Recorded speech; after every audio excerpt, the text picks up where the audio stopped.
Okay, so we're on the second part of chapter 5, and we've talked about precipitation reactions. Now let's talk about them. And now this first equation is written as known as a molecular equation. It shows all the formulas. So in this equation, this top one here, PbNO3, so lead 2 nitrate, I can just picture lead nitrate and put it into a solution, mixing it up with potassium chloride solution, and what forms a lead chloride precipitate, and then there's potassium nitrate left over in the solution. This is known as the molecular equation. What's really going on when you have PbNO3 in solution, though, it breaks apart into lead plus 2 ions and 2 nitrate anions in the solution. And 2 potassium nitrates, or so 2 potassium chlorides, you have 2 potassiums and 2 chlorides floating around. So, and likewise, the lead chloride, the product side, lead chloride is a solid. It's sitting in the bottom of the beaker, and then we have 2 potassium nitrates, 2 potassium ion, 2 nitrate ions floating around, and that's as written is the total ionic equation. When I just or complete ionic equation, it's what I just described is right here. So you've taken the molecular equation and you've broken it down into exactly what happens in solution. That's known as a complete ionic equation. Now notice some things here. You have nitrate on both sides of the equation, and you also have potassium on both sides of the equation in solution. And there looks like they're not doing anything. So what we give this name for these ions on both sides of the equation, we call them spectator ions. Same idea, if you go to a sporting event and you're in the stands, you're not really participating in the sporting event, you're just watching, you're a spectator. So just like the potassium and the nitrate here, they are doing nothing but hanging out while the lead and the chloride are doing all the work. So in the net ionic equation, you can get rid of the spectator ions, and it just says this is what happens. This is the Cliff's Notes of the chemical reaction. So this tells you what you need to know, and this is all that happened. What happened was lead plus 2 met 2 chlorides, and it formed lead chloride solid. Yeah, there was potassium and nitrate there, but they didn't do anything, so I'm not going to include it in there. So that's the net ionic equation. So let's look at this. Which of the following are the spectator ions? So we have these equations here. What appears on both sides? We have nitrate on both sides, and we also have sodium on both sides. So which of the ions listed below are spectator ions? Well, the nitrate is. I guess I should use the orange color. Nitrate is the spectator ion listed below. The silver and the iodide, they both react. Okay, so we are going to change topics that we do relatively frequently in chemistry class.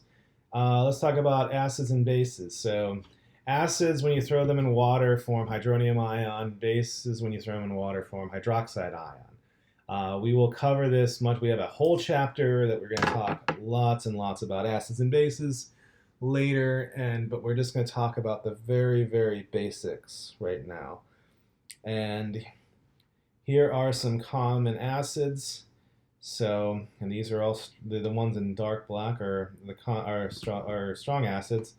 Hydrochloric, hydrobromic, hydroiodic, nitric, sulfuric, and perchloric. These are all strong acids.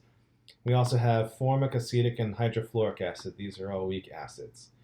So, and then we have these bases, the alkalis and the alkaline earths. So notice these names. Alkali, alkaline earth means basic. So these are the strong bases. And we have ammonia here as a weak base. So, and there's a note in there, it forms hydroxide by hydrolysis, meaning it reacts with water. Okay, so now if you see here sulfuric acid, H2SO4, it's polyprotic. It has 2 protons. The rest of them are monoprotic. Calcium hydroxide, barium hydroxide are also dihydroxide or whatever. We don't really have a term for that, but it has twice as much hydroxide ions in it when it dissolves in water. Okay, and so what? We're going to do titrations. And titrations is a way of figuring out how much stuff is in something. And you take a known quantity and then you react it, and you know will react, and you'll go and you will see what happens to the chemical reaction. Many titrations are done using indicators in pH. So that's an example of a very commonly done titration. And there are some places where we do titrations. Truth of the matter is, most of the time robots have been doing titrations. There's a few times that you will have to do it by yourself. So if you are in the medical profession and you don't have access to equipment, you'll have to do titration yourself. And I worked in a chemical plant for a summer, and they did do titrations by hand for quality assurance, looking at stuff coming from the product stream. So there are some places that do actually do titrations, but most of the time robots do it. Like if you go to the hospital, you get your blood taken, it's going to be taken in a machine. The machine titrates it for you rather than a person. Okay, so in this case, we have hydrochloric acid and sodium hydroxide making water and sodium chloride. So starting off with hydrochloric acid, and this is a typical one. You put an indicator, and when it turns, or you either have a pH probe or an indicator, and when it changes colors, you know it's done. Okay, so that's a titration. You can see you titrate it with something, and let's do some of these problems with titration. What is the molecular and net ionic equation of a reaction between hydrogen iodide and barium hydroxide? So we have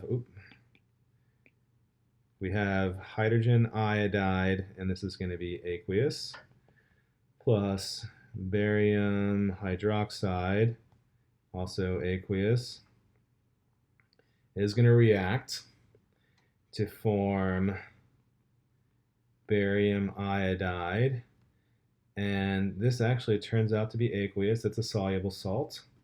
You know that from the previous section. Barium is not an exception to the halogen rule. Plus water. Okay. So write the molecular net ionic equation. So then we got to balance it. We have a 2 here, and then we have, wait a second, 2 hydrogen iodides. Yeah, that's right. Then we're done. Okay. So this is the molecular equation. So we have to write out the complete ionic equation. So we have 2 hydrogen ion aqueous. I know it should react to form hydronium, but I'm trying to make it easy. Plus 2I minus aqueous, plus barium plus 2 aqueous, plus 2 hydroxide aqueous, yields barium plus 2 aqueous plus 2I minus aqueous, plus, actually there's a 2 waters, sorry, 2 waters, liquid. Now let's look at the spectator ions. So first of all, iodine is on both sides. Also, barium is on both sides. So what is the net ionic equation? It is 2 hydrogens aqueous plus 2 hydroxide aqueous, making 2 waters liquid. And there's 2 of them, so we can simplify. So that is the net ionic equation for an acid-base reaction. Then it's making water. So acids, bases mix together, they make acid, they make salt and a water, a salt. So in chemistry class, there's 2 definitions for salt. First one is a metal and a non-metal that's not a hydroxide or oxide. So that is one definition of a salt. Another definition of a salt is the result of an acid-base neutralization reaction. So to give you an example, hydrochloric acid is an acid, it's our stomach acid. Sodium hydroxide Li is a very strong base, and that reacts to form sodium chloride table salt. So acids, among other things, they tend to taste sour. Like if you've ever vomited before and you've tasted your stomach acid, you know that it's very sour. That's hydrochloric acid you're tasting there. And bases taste extremely bitter. So not bitter melon bitter. Bitter melon is actually acidic. Cold medicine. So poisons tend to be, or things that are basic alkaline tend to be very bitter. They're generally speaking tend to be poisonous. And things like caffeine, if you taste bitterness in coffee, but a cup of coffee has 100 milligrams of caffeine. That's a very small amount of caffeine. So caffeine is actually very toxic. So of course we take it in small amounts as a stimulant, but generally speaking, alkaline things are very toxic and they taste terrible. We as humans don't like them. So imagine like generic cough syrup, so if you get generic cough syrup, it doesn't have any sweeteners in it. You drink something, you're like, ah, that's bitter. That's the bitter flavor. That's how bases taste. Okay, so if you want to taste a base that's relatively safe, um, taste some baking soda water. That's going to be pretty safe to taste. So that's going to be but that pH is not that low. Don't taste bleach. That can damage you. Don't taste sodium hydroxide. That'll react with your mouth even or your esophagus if you drink it. So if you really want to taste something that's mildly bitter, taste baking soda. And okay, but so how does salt taste? Does it taste sour? Does it taste bitter? No, it tastes salty. It has a new and taste as a chemical property, a chemical sense. Uh, that is something new. So salt is not an acid or a base. Okay, so moving on, acid-base titration. I mentioned this before. The acid reacts to the base, and we typically use phenolphthalein. It gives a pink color. When the base is reacted, it will go and it'll form that nice pink color. Or you can use a pH probe. So okay, let's do this. Titration of 10 milliliters of hydrochloric acid at some unknown concentration requires 12.4 milliliters of sodium hydroxide solution to reach the equivalent point. What is the concentration of the unknown hydrochloric acid in moles? So we need to have moles HCl per liter. Okay, so that's what we're going to try and go for. So the way we're going to do this is that we're going to look at the moles of sodium hydroxide and see that there's actually so the chemical reaction is here. HCl plus NaOH makes NaCl plus water. And this is, I know, aqueous hydrochloric acid, aqueous sodium hydroxide, but it forms water and salt, actually the table salt, what we colloquially call salt as well. Okay, so let's go ahead and do this. We have 0.100 moles sodium hydroxide per liter, and I'll do NaOH just to clarify. Now we're going to multiply by 12.54 milliliters NaOH, and then we'll have liter NaOH to 1,000 milliliters NaOH. You don't have to include the step, but I'm including the step just to show you the units, how it works out. Now we have, so we're going to be left with moles, so we have moles HCl to mole NaOH, and then we need to divide by the volume, and the volume is 10 milliliters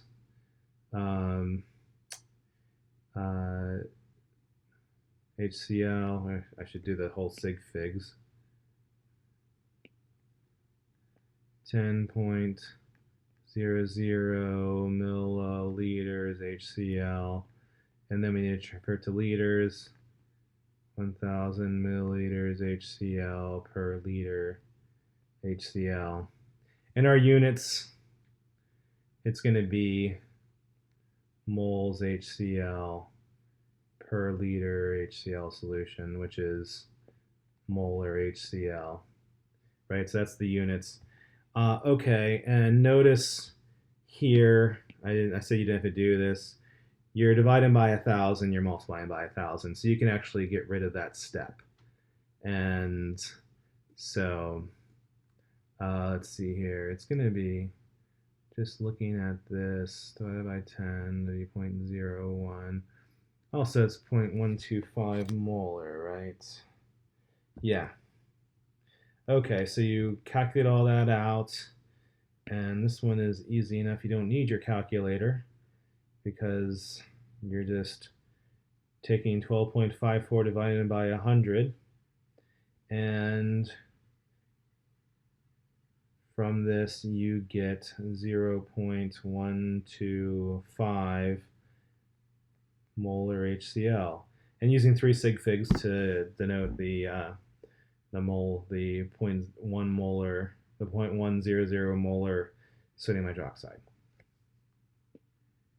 Okay, recap with this one. Dimensional analysis you use, and the idea is we have a known amount of base, and we use that to figure out the concentration of the acid solution. So we figured out, though, doing this, so taking 10 milliliters of that hydrochloric acid solution, we needed 12.54 milliliters of the 0.1 molar sodium hydroxide solution. And then we can throw in the calculations. Then we figured out, knowing that the volume and concentration, we know the number of moles of sodium hydroxide we needed, and then we know the volume of the original solution. So taking the moles divided by the volume, and we get 0.125 molar hydrochloric acid from that. Okay, next problem. How many milliliters of 1 molar sodium hydroxide I need to neutralize 10 milliliters of 1 molar sulfuric acid? At first you think it's a little easier, but something to note. Sulfuric acid is a diprotic acid, so you need twice as much.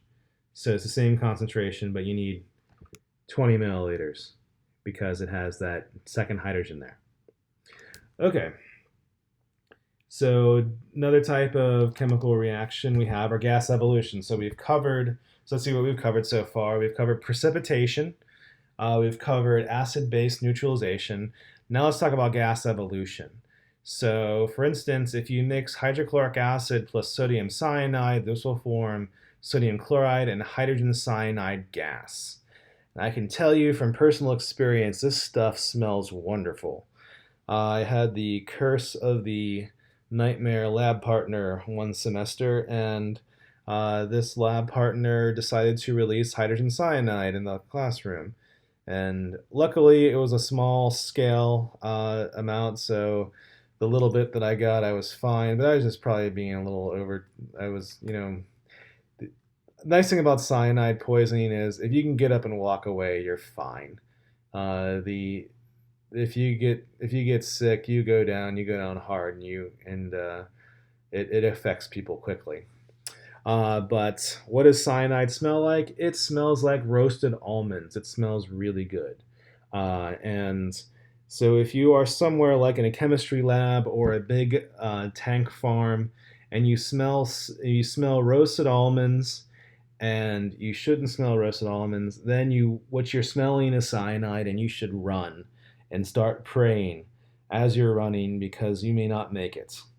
So if you go to a farmer's market or like a Christmas market, and you go by and you smell roasted almonds next to someone who is selling nuts, then you're going to be fine. You actually are smelling cyanide. The flavor of almonds is actually cyanide, but it's a very small quantity.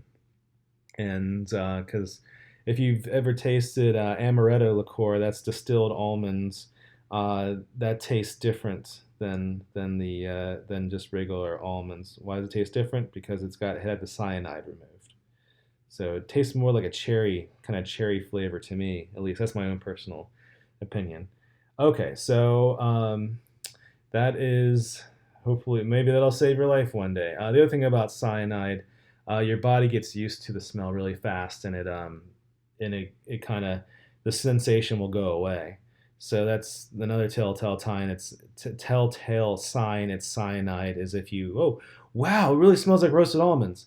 Oh, no longer smells like roasted almonds. Oh, it must be fine. You might just still be breathing in cyanide. The other thing about roasted nuts, you tend to smell it longer because the concentration changes more rapidly. And we as humans, we noticed change in concentrations of things. Once something is at a normal concentration, we get used to the smell and it doesn't really affect us anymore, or we don't really notice it.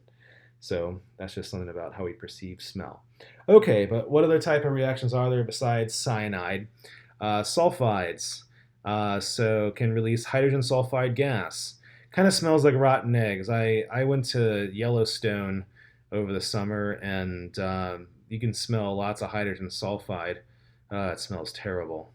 Volcano, at least in Yellowstone, that volcano releases a bunch of hydrogen sulfide.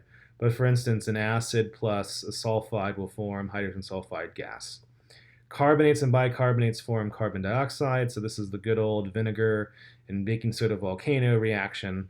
And you can see here hydrochloric acid plus potassium carbonate here makes water, CO2, and potassium chloride. Sulfites and bisulfites, remember bi means extra hydrogen, so here that will form SO2, and SO2 gives me a headache whenever I make this stuff in the lab. The Kilauea volcano tends to release SO2, so we tend to have you don't necessarily smell as much as a rotten egg smell from, at least I don't, from Kilauea. You get that kind of fire and brimstone kind of smell. That's a sulfur dioxide you smell when you go to the volcano here. And ammonia can be released from the ammonium hydroxide. So ammonium chloride plus potassium hydroxide can form ammonia gas. And this stuff, ammonia is strange because it can both knock you out and resuscitate you. So smelling salts is ammonium carbonate. So sometimes it'll wake people up that have been knocked out. But ammonia can also knock you out. So you should probably avoid it altogether, those situations in general. The smell of ammonia is pretty pungent, to say the least. Okay, so again, we have to change topics, and we're going to talk about oxidation and reduction. So oxidation definition is gaining of oxygen or loss of hydrogen, and the best definition is the loss of electrons. And reduction means the loss of oxygen atoms in a molecule, the gaining of hydrogen atoms in an organic molecule, or the most general is gain of electrons.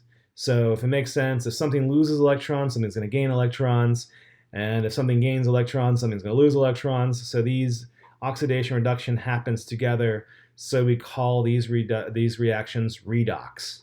Because so reduction, oxidation reduction. Ox-red sounds kind of weird, so we say redox. That sounds cooler. So that's why we call it redox. And combustion is an oxidation reduction reaction. So in this case, you have hydrogen, oxygen reacting, and the oxygen takes electrons away from the hydrogens to form water. And we'll show you how it does it with oxidation states. So here are the rules for assigning oxidation states. Again, you do not have to memorize these. These will be provided for you in any exam that you have to take. Or it'll be open book and you can look it up yourself. And these rules are hierarchical, which means rule number 1 is more important than rule number 2 is more important than rule number 3. So the first rule is the oxidation state of an atom in a free element is 0. So, and then oxidation state, the charge of a monatomic ion is the oxidation state. Rule number 3, sum of oxidation states in a neutral molecule is 0. formula or neutral molecular formula is 0, and ion is equal to the charge of the ion for the sum of the oxidation states. So for compounds, alkali metals 1A always have an oxidation state of +1, and alkaline earths group 2 have the oxidation state of +2. And rule number 5 is, for other rules, go by this chart listed there, where fluorine is -1, hydrogen's +1, oxygen's -2, halogens are -1, oxygen family -2, nitrogen family -3. Okay, so let's use these rules and apply them to, let me back up here, to these compounds or in elements. So first of all, chlorine is a free element. This has an oxidation state of 0. Okay? Sodium here, it's a monatomic ion. This has a charge of +1. The oxidation state is +1. So for C, this means a sum. This sigma means sum. Sum of potassium. So sum of potassium plus fluorine equals 0. So potassium plus fluorine equals 0. Then we go to rule number 4. I think it's rule number 4 here. Yeah, rule number 4. Oxidation states, so the alkalis are +1. So let me go ahead and put +1 plus fluorine equals 0. That means fluorine equals -1. So we have +1 and -1 for the oxidation states there. Here for carbon dioxide, so this is a neutral formula unit. Carbon plus 2, and then I'm going to put, oh, okay, the 2 looks like 0. I'm gonna do green for oxygen, 2 oxygens. Oops, I'm gonna use black. Equals 0. And if you look at the rules, oxygen tends to be -2, so we have to go through this list. So we have the sum of the formula unit 0. Rule number 4 doesn't apply. 5. Gonna list not fluorine, not hydrogen. Oxygen. Oxygen tends to be -2. So we have carbon plus 2 times -2 equals 0. That means carbon equals 4. So for this, oxygen is -2, carbon is +4. You don't have to put the plus there. Oh, I didn't. I'll go ahead and put it there. Okay. Next one, sulfate. It's similar. So I'll give myself a little more space here. So sulfur plus, oh, we have 4 of them. Sulfur plus 4 oxygens equals -2 because the charge of the ion is -2. So sulfur plus 4 times -2. Oxygen tends to be -2. I'll go ahead and put that there. Equals -2. And then 4 times -2 is -8. Added to both sides, sulfur is equal to 6. So sulfur here is +6. And the last one here, potassium peroxide. I even gave you the answer, so 2 potassium plus 2 oxygens equals 0. Rule number 4, potassium is +1. +1, so 2 times +1 plus 2 plus 2 oxygens equals 0. This means that oxygen, in this case, has an oxidation state of -1. And when oxygen is this -1 oxidation state, this is known as a peroxide. So like benzoyl peroxide, hydrogen peroxide, this is potassium peroxide. It has an oxidation state of -1. And another thing about oxidation states, they can be fractional. So you can have oxygen with a -1/2 oxidation state. That's known as a superoxide. So peroxides and superoxides, generally speaking, are very reactive.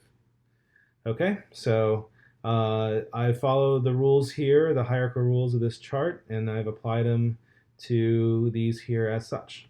So you can rewind and go over if you need something explained again. So let's look at the oxidation states in potassium dichromate here.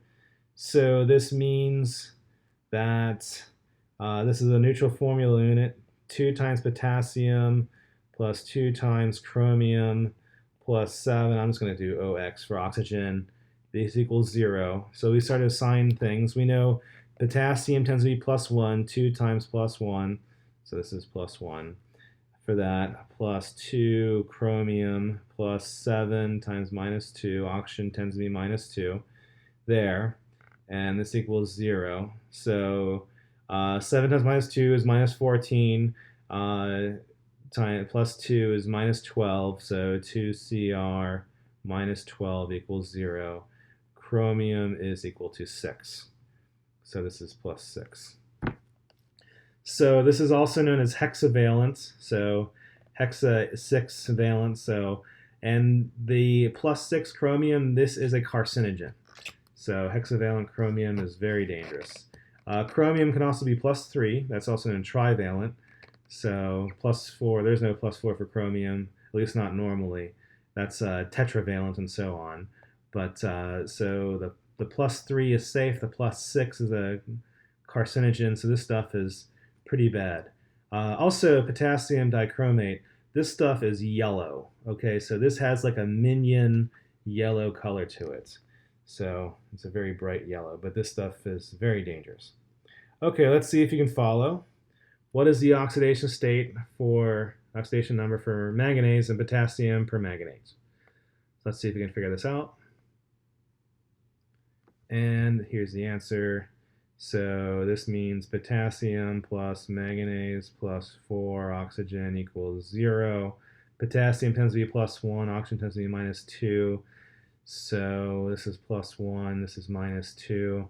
And then, so 4 times minus 2 is minus 8, plus 1 is minus 7. So that means manganese is plus 7. So, like so. Okay, now something about oxidation reduction reactions. So reducing agents and oxidizing agents. So what happens is kind of the opposite. So in this reaction here, you have magnesium, magnesium and 2 waters forming magnesium hydroxide and hydrogen. So in this case, the magnesium metal is being oxidized, and the hydrogen in the water, or the water itself, specifically the hydrogen, is being reduced. So magnesium is losing 2 electrons, and the 2 waters are gaining 2 electrons to form free hydrogen. And notice that the free elements have 0 oxidation states there. So what is oxidized is causing the reduction. So when something is oxidized, it is giving up electrons. It is a reducing agent. So it is what's causing the reduction. And what is reduced is the oxidizing agent. It's the one that's causing the oxidation. Kind of like, I always think about James Bond. James Bond has the license to kill. He's the deliverer of death. James Bond never dies. I haven't seen any of the movies yet where James Bond dies. So maybe that's an idea for you, Hollywood. You're running out of ideas. Kill James Bond. So you already killed Han Solo. Time to kill James Bond. No. But no, James Bond delivers death, delivers destruction. Never killed himself. So same idea. What is being oxidized delivers a reduction. What is reduced is delivering the oxidation. So that in this case, so magnesium is being oxidized, so it is the reducing agent. And water is being reduced, so it is the oxidizing agent. And so reducing agents, the most common reducing agents are fuels. Fuel is very common all reducing agents can be used as a fuel in some way, shape, or form, but when you think of reducing agents, it's a fuel. And oxidizing agent, the most common oxidizing agent is oxygen. That's why it's named after. So oxygen is the most common oxidizing agent. So let's see if we can figure this out. Glucose, unbalanced glucose plus oxygen makes water and carbon dioxide. what is the reducing agent? Let's see if we can figure this out. Reducing agent is sugar. So the reducing agent, it's got to be the reactant, so it can't be one of these. It has to be oxygen or glucose. And I just told you the most common reducing agent are fuels, and glucose is a fuel. Most common oxidizing agent is oxygen. Oxygen is there. You are literally adding oxygen, so literally adding oxygen to it. It is being oxidized. Let's say you do the oxidation states. It is 0 here in glucose. It is +4 there. You can split 4. It is +4 in carbon dioxide, so carbon is in fact losing electrons. It is being oxidized. It is a reducing agent. So, okay, we are done with that chapter. Next thing, now we're on to gas laws.